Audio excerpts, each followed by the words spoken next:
Greetings, viewers. So this is a quick overview of Chapter 12 of my text, the third supercycle. And the title of this chapter is Axis Counterfactuals, Allied Histories. It's essentially an extension and a deepening of some of the themes of Chapter 11, and that is why the Allies have to win and the Axis have to lose the war. It looks at the airborne mobilization, the importance of air power, the importance of different strategies that the Allies use to counter the Axis strategies. And one of the main points that it makes is that the Axis are defeated not just in terms of quantity. The Allies have more people, they have more resources, they have bigger economies. It's not just that, it's also the Allies have more productive economies. And that the two main Axis gambits of fighting the war both are ultimately self-defeating and counterproductive in the long haul.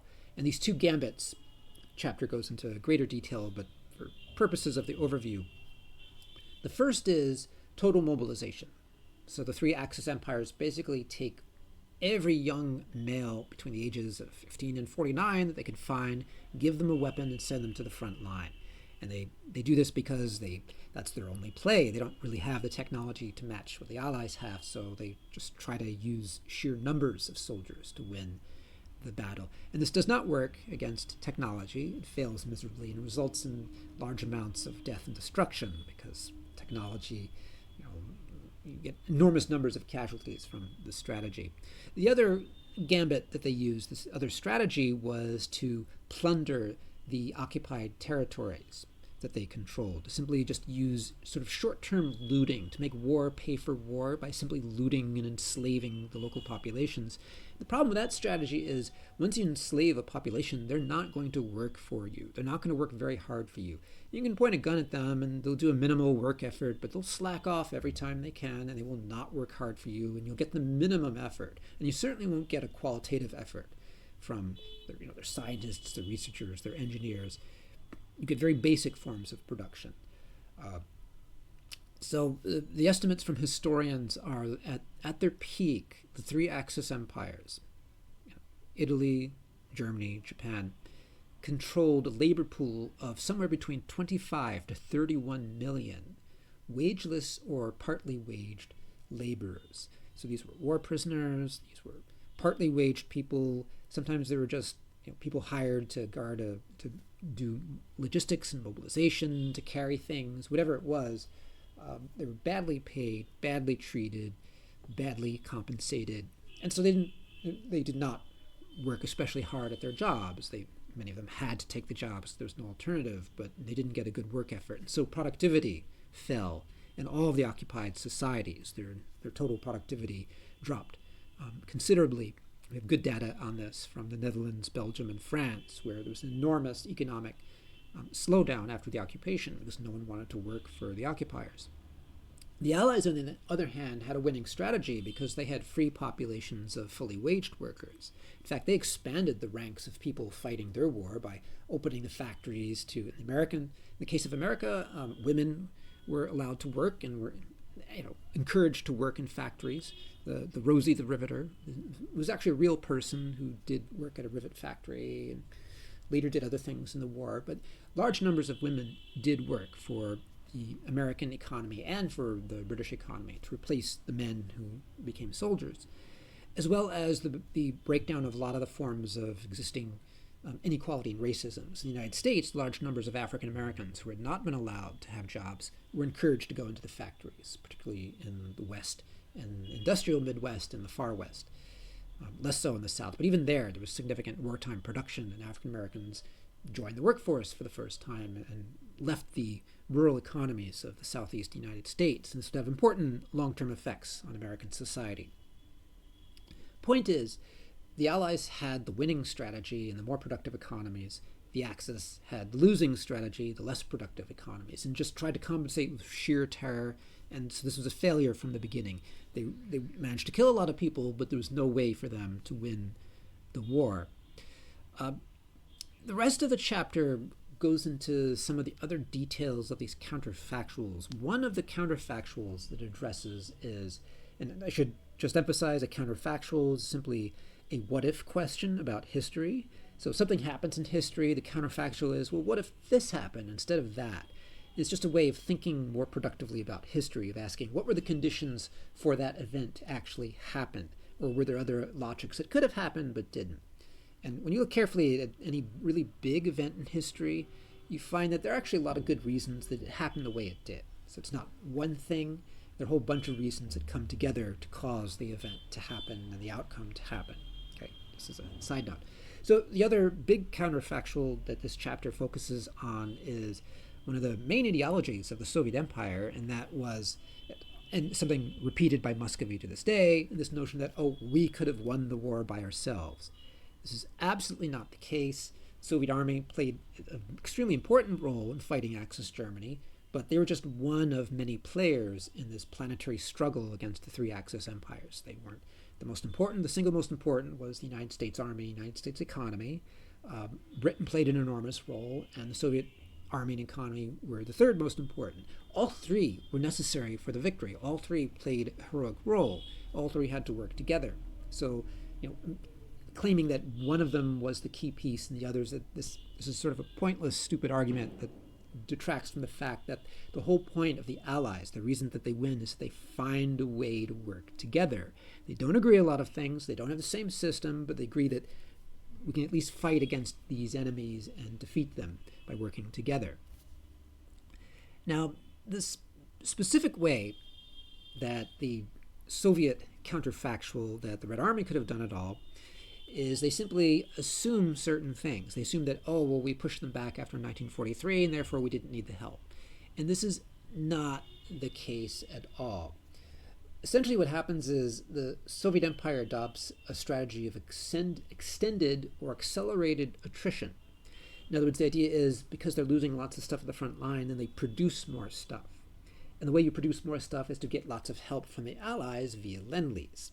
So as I said in the previous podcast, the previous chapters go into some detail over Lend-Lease. Lend-Lease provides, among other things, 2/5 of the airplanes that the Soviets build from Lend-Lease, either the aluminum or the planes. 1 in 7 of the tanks are actually Lend-Lease tanks. 1/3 of the calories used by the Red Army actually are food aid from Lend-Lease, and on and on and on. So all these materials to help the Soviets fight Axis Germany. Okay. So this is one side of the story. The other side of the story that this chapter goes into detail on is just the sheer ferocity of the Allied strategic bombing offensive on the Axis powers. There's a separate section on the bomber offensive on Japan, but the one relevant here is the bomber offensive in Axis Germany, which was simply enormous. And just to give you some statistics here, the total number of Allied planes that were deployed in the European theater. Originally in August of 1942, there were a little under 10,000. By August 1943, the number had risen to 18,000, and would reach a maximum of almost 26,000 by August 1944. So this involved close to almost a tripling of the number of pilots, crew members, logistics people, maintenance people, ground staff, ground crew, you name it, bombardiers, etc., who worked for the air services and air forces. 500,000 of those worked in the Air Force, American and British Air Force, in August of 1942. Almost 1 million by August 1943, and eventually 1.3 million by August 1944. Most of all, the metric tonnage of bombs dropped on Europe, and Axis targets just rose exponentially during this period. Again, and this is crucial because when you damage that production base, you damage production, then Axis Germany can't produce the tanks, equipment, planes it needs to attack the Soviets, and the Soviets can take advantage of that and fight back and push the German forces back. Just to put this in concrete numbers, the Allies dropped 42,000 metric tons of bombs in 1941 on Axis German targets. This rose to 69,000 metric tons in 1942. After that, though, there's an exponential increase. 1943, 323,000 metric tons, just an astonishing amount of ordnance. And in 1944, 1.4 million metric tons. So an unbelievable amount of firepower You have to remember this is not precision ordnance. These are bombs, just hauled out of an aircraft moving at high speeds, high above targets. So they're not terribly accurate, but the sheer number does make them effective. And just to give you a sense of what this did to German production, after the war, the Allies commissioned a research study, a strategic bombing survey. And they collected the data, they went to the factories, they interviewed German prisoners of war, and the technical people, and the staffers, and they discovered how effective the bombing campaign was. So here's some of the numbers. In December of 1942, Axis Germany produced over 3,000 aircraft engines. So they were losing a lot of planes, but they're producing lots of new planes. By December of 1943, the monthly production was 4,563. So it had gone up significantly. Then the full weight of Allied air power came down on the Axis German aircraft industry, and all the plants were targeted. By December 1944, production was zero. They'd hit every single aircraft factory, and Axis Germany could not produce any more aircraft. It lost any chance of contesting the airspace forever. There's similar metrics for some of the other targets. Aviation gasoline production was 138,000 metric tons in December 1942. That falls to 36,000 tons by December of 1944. Diesel oil falls from 115,000 down to 66,000. Motor gasoline falls from 154,000 down to 50,000. On and on and on. So all the other industrial statistics follow the same path. Basically, by the end of December of 1944, the bombing becomes so intense that the German economy, the industrial economy, stops. There's actually no significant production of anything after December 1944 because there's just sustained bombardment of everything. Every last railway station is being destroyed. Every last factory is being targeted. Every city. It's complete. And as a last-ditch measure, the Axis German regime, its madness, its final act of madness, was to refuse to give up and to basically send all the young men, since they couldn't produce anything in the factories, they gave them guns and just sent them to the front line to sort of die uselessly in a hopeless effort, holding back the tide, which did not work, failed, and just caused more death and suffering. Fortunately, many of the soldiers threw away their guns and surrendered. We think about 3 million Axis German soldiers, ultimately surrendered in the course of the war, sparing themselves a painful demise. If only it happened sooner. But the effectiveness of the bombing campaign was really, really extraordinary. And this is actually an issue which is widely misinterpreted by later generations. And one of the reasons here is that the United States conducted an enormous bombing campaign against Vietnam in the 1960s. And it was not effective because Vietnam was fighting a guerrilla war where you hid from the bombers, you dug in, you couldn't find the enemy, and therefore bombing was not effective. You couldn't, there was nothing to bomb, in other words. You're just trying to find individuals amidst a jungle space, which was not possible. The war in Europe was completely different. The war in Japan was different. These were industrial wars against industrial infrastructure.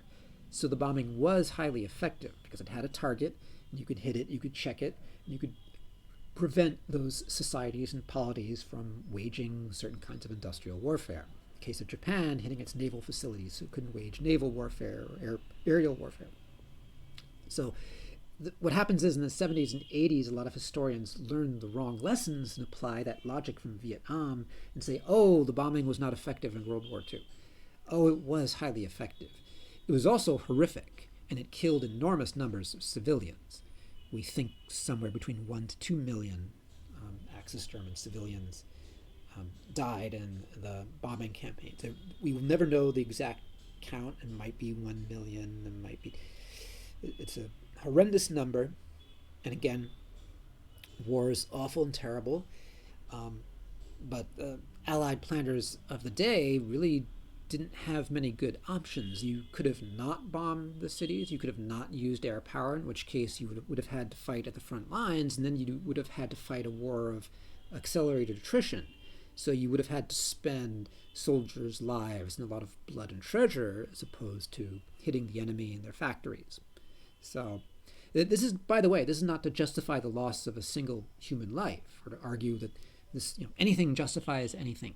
This is simply an attempt to understand the scale of the violence and of the enormous loss of life during this period of history, and to maybe learn some things that maybe we should not allow a fascist imperialist empire to become so powerful that it can wage a war as destructive as the ones waged by the Axis powers. You want to stop that immediately. The moment they start to turn into the next Axis expansionist empire, you want to mobilize the whole world to stop them and cut them down to size. And this, I think, for better or worse, I think this is one lesson that perhaps has been learned, in the sense that the democracies of the world are doing their best to support the people of Ukraine to, cut the Muscovite Empire down to size.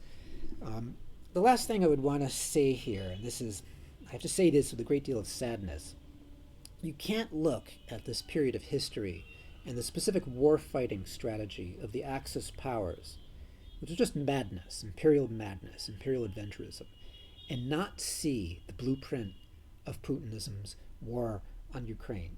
It's exactly the same madness. It's exactly the same nonsense. It's just a lot less powerful. It's much less coherent. It's much less, economically viable. It has no real structure or purpose. It's a reflexive imperialism based on the memory of being a major power, and they want to somehow recreate this greatness through a kind of a war that they didn't win that way anyway. And this is maybe the most terrible thing about the contemporary war, and another reason to support the people of Ukraine, because the sooner they win this thing, the sooner it ends, and the sooner the people of Muscovy can sit down and decide what the heck went wrong and start to make their country better, and start to address their real problems and to fix them. And there aren't many lessons of history, but this is one thing that we can learn from the third supercycle: how not to do certain things.